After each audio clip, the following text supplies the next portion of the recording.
अमृत हम तो गुरुदेव दे दिया करते हैं, बिना किसी मेहनत के में सब कुछ फोकट में ही प्राप्त हो जाया करता है। मिला बली फोकट में है, लेकिन उसका यूज करेंगे तो वो सार्थक हो जाएगा, वो सफल हो जाएगा। तो ऐसे अब एक विधान अंतिम दौर की तरफ चल रहा है और गुरुदेव का ऐसा मंगल प्रस्थान का समय तकरीबन आ ही चुका है। तो कई सारे लोग तो बेहद खुश हैं कि पूरा प्रोग्राम बड़े आनंद के साथ संपन्न हुआ, लेकिन दिल के किसी कोने में थोड़ा दर्द भी है, दिल के किसी कोने में थोड़ा दर्द भी कि अब गुरुदेव का वापस लौटने का, यहाँ से निकलने का समय आ चुका है। यही तो जिंदगी का सिद्धांत तो सिस्टम हुआ करता है। हवाएं जब आती बाहर आती है, बाहर चली जाती, बाहर जिंदगी भर अगर साथ में रहे तो फिर वो बाहर नहीं रह जाती है। कोयल अगर 24 घंटे और 12 महीने आप पे कमर में बैठ के कू कू करें तो रात में सो भी नहीं पाओगे। कोयल की कुहू को आपका बहुत बुरी लगने लगेगी। तो वैसे जिंदगी के साथ में ऐसा हुआ करता है। 24 घंटे 12 महीने सकारात्मक घटनाएं और सकारात्मक सोच अच्छी नहीं भी होती है। जिंदगी में दर्द भी जरूरी होता है कि कई जब दर्द होता है, बच्चे ने दिए को पकड़ा और उसे चटका लगा तो उसे दूर भी रहने वाला है। ऐसी मन और भावनाओं के क्षेत्र में भी ऐसा हो जाया करता है। हर बार अच्छा होता रहे ऐसा संभव नहीं हो पाता है। हर बार हम अच्छा सोचे संभव नहीं भी हो पाता है। आपके बच्चे के साथ कोई बड़ी दुर्घटना घट गई और आप सकारात्मक सोचें, खुश रहें तो संभव नहीं हो पाता है। तो इसी तरह धर्माध्यात्म भी ऐसा ही जिंदगी में ऐसा हुआ करता है। आज हम जहाँ पर है, जो भी है, जैसे भी हैं, उस रूप जिंदगी को उसी छटा, उसी रंग में, उसी रूप में, उसी फ्लेवर में हमको पसंद करते आना चाहिए। और जिस दिन हम दूर भागने लग जाते कि हमें तो ऐसा ही होना चाहिए, ऐसा नहीं होना चाहिए, फिर समस्याएं और मुसीबतों के पहाड़ खड़े हो जाते हैं। गुरु जब यहाँ पर आते तो हकीकत सच्चाई हमें बता देते हैं। गुरु ने कभी ऐसा आपको ऐसा विश्वास नहीं दिलाया, कभी ऐसा दावा नहीं किया, कभी ऐसा वादा नहीं किया कि तुम्हें प्रवचन में आओगे तो सब कुछ बढ़िया हो जाएगा। ना, सब कुछ बढ़िया नहीं होने वाला है। सब कुछ बढ़िया भले नहीं भी होगा, लेकिन उस घटिया को भी आप बढ़िया की तरह स्वीकार करना सीख जाएंगे। गुरु के आशीर्वाद का प्रताप और फल हुआ करता है।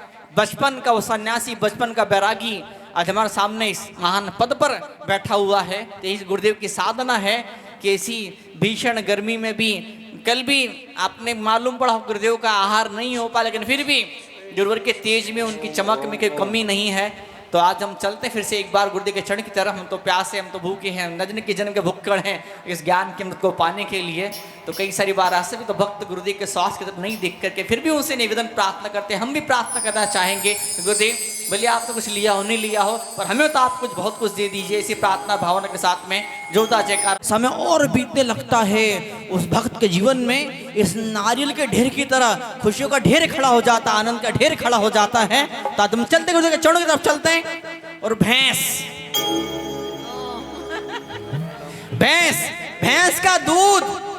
का दूध मात्र मां शरीर को शक्ति ताकत देता है।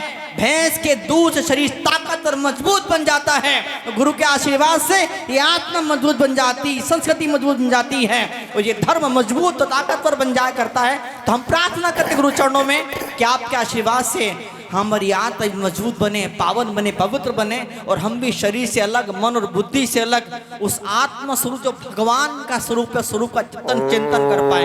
जोरदार जयकारा बोले ब्रह्मदास गुरुदेव सुनील सागर जी महाराज की। ऐसे काम किया, इनके माध्यम से पूरे समाज ने जी भर के भरपूर लाभ लिया, वो बहुत धन्यवाद और आभार के पात्र हैं। अब जोरदार ताली बजा के इनके अभिनंदन का स्वागत सम्मान कीजिए। सब लोग ताली बजाइए, सारे लोग ताली बजाइए। बहुत सुंदर आपकी भक्ति, आपकी श्रद्धा सराहनीय। जने इन 30 सालों में क्या कितने सारे गांवों शहरों में, क्या विदेश में भी जाना हुआ सुलग अवस्था में, लेकिन भाषण मुझे हमेशा याद रहेगा कि यहाँ पर यहाँ के बच्चों ने, यहाँ के लोगों ने और तो गुरुदेव ने मुझे भैंस वाले महाराज का टाइटल दिया। मैंने भी भासोर को भैंसोर कह दिया।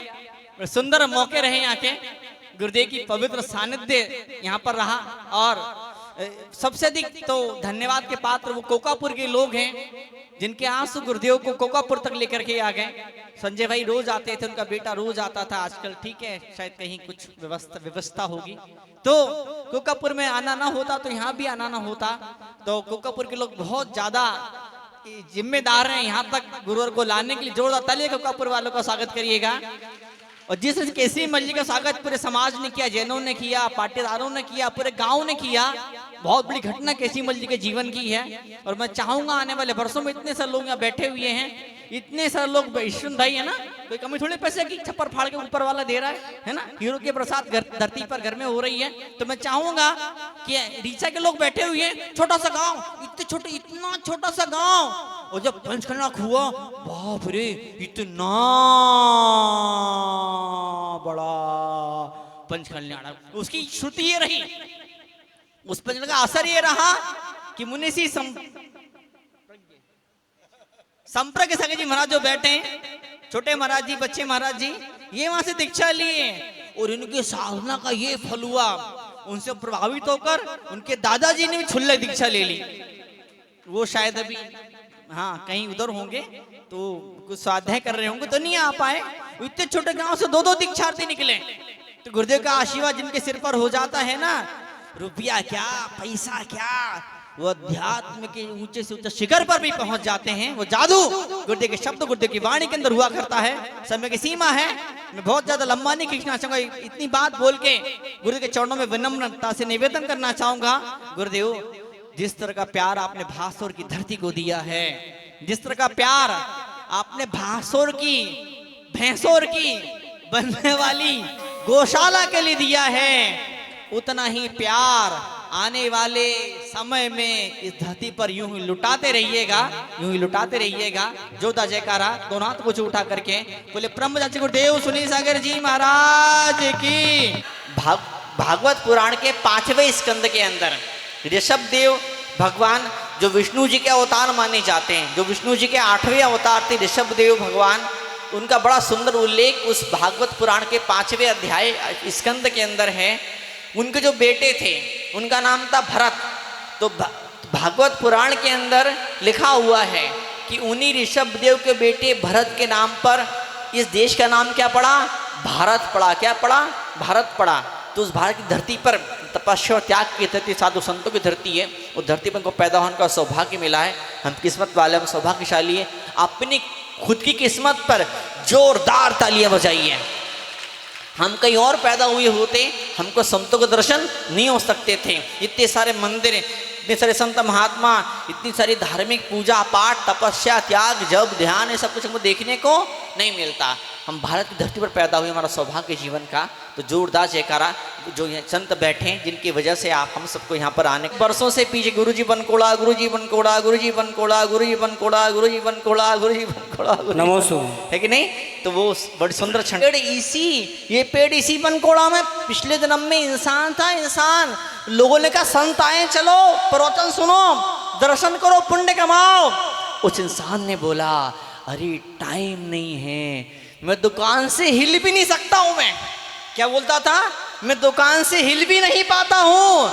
किस्मत ने कहा अच्छा हिल नहीं पाता है, ले जा बन जा पेड़। अब सच में नहीं हिल पाता है। आप किस्मत वाला, सौभाग्यशाली। इतने सारे भैंसों के लोग आए हैं। जब आप ऐसे जाओगे उन भैंसों को बोलना तुम्हारे भाई तुमको याद किया था, ठीक है ना। ताई चलते गुरुदेव के चरणों में चलते हैं। आज के पवित्र मंगल क्षण, आप इस पंडाल को आप देख रहे होंगे, इस पंडाल को देख रहे होंगे। बड़े बड़े कूलर लगे हुए हैं। कैसे, ऐसे बड़े बड़े, पानी है नहीं मुझे नहीं मालूम, ऐसे बड़े बड़े कूलर लगे हुए हैं, लेकिन पानी नहीं हो। वही कूलर अंगारे उगलता है, गर्म गरमाओ फेंकता, लोग उसको बंद करके हटा देते हैं उसको। बताओ, जब कूलर में पानी आ जाता है, जब कूलर में पानी आ जाता है तो पूरे पंडाल में ठंडक पैदा कर देता है। और जीवन में जब गुरुवाणी आती है तो जीवन में ठंडक पैदा होती, मन में ठंडक पैदा होती, आत्मा में ठंडक पैदा होती है। तो बाहर के ठंडक को धोखा दे जाती। घंटे 2 घंटे बाद, 2 घंटे क्या, हटोगे फिर गर्मी, भयंकर गर्मी पैदा हो जाएगी। तो बाहर की ठंडक धोखा दे देती है।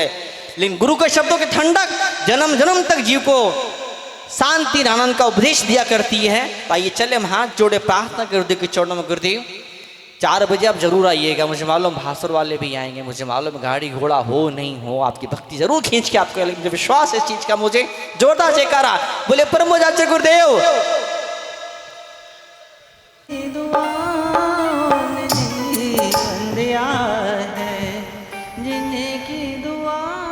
एक ही लाइन आती है, ज्यादा आता ही नहीं, लिखा ही नहीं। जरूरत ही नहीं है।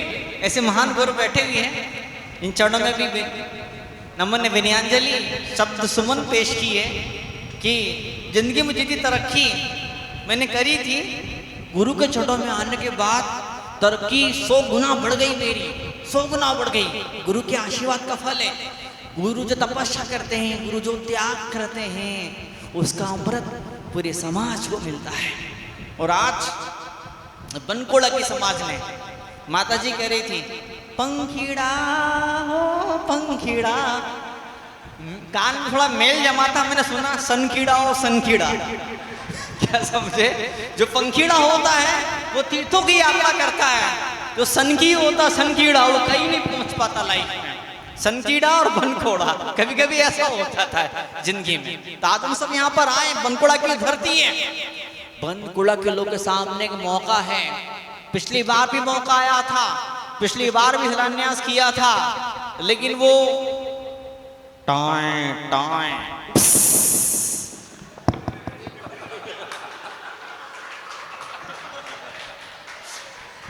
क्या देखो, आपकी सोच माइक तक को प्रभावित कर गई।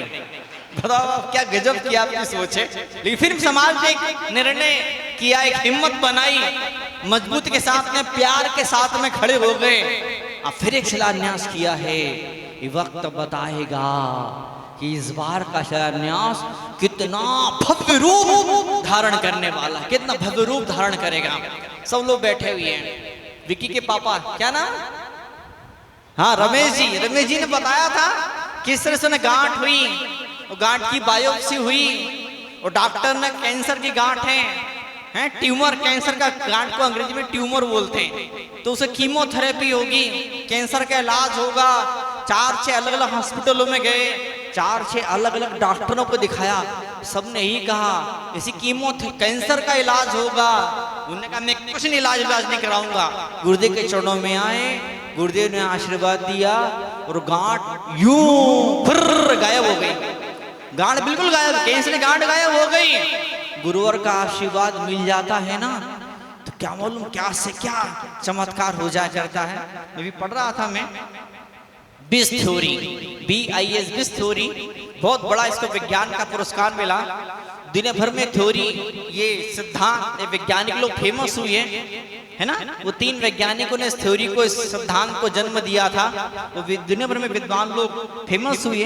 उन विद्वानों ने कहा कि जब पशुओं को मारा जाता है, कत्ल खानों के अंदर जब पशु को मारा जाता है, उनसे जो तरंगें पैदा होती है, जिस प्रकार की तरंगें उनके शरीर से, उनके मन से निकलती हैं, उन तरंगों की वजह से भूकंप आता है, वो ज्वालामुखी फट पड़ते हैं, और सुनामी जैसी खतरनाक लहरें पैदा होती हैं। पशुओं को जब मारा जाता है तो उनके शरीर से निकलने वाली खतरनाक तरंगों से भूकंप, ज्वालामुखी पैदा हो जाते हैं। ये संत जब बैठ के तपस्या करते हैं, आशीर्वाद की बरसात करते हैं, तो उनके आशीर्वाद समाज में खुशी का, प्रेम का वातावरण पैदा हो जाता है। ये आनंद की तरंगें पैदा होने लगती है। तो आज जैसे आनंद के अवतार, आनंद के मसीहा आज बैठे हमारे सामने उपस्थित हैं, तपस्या और ताप के वैभव को लेकर के बैठे हुए हैं। तो आइए चले, हम इन चरणों में चलते हैं और फिर से आशीर्वाद की कामना करते हैं कि गुरुदेव हमें ऐसा आशीर्वाद दीजिए। आंखें हाथ जोड़िए,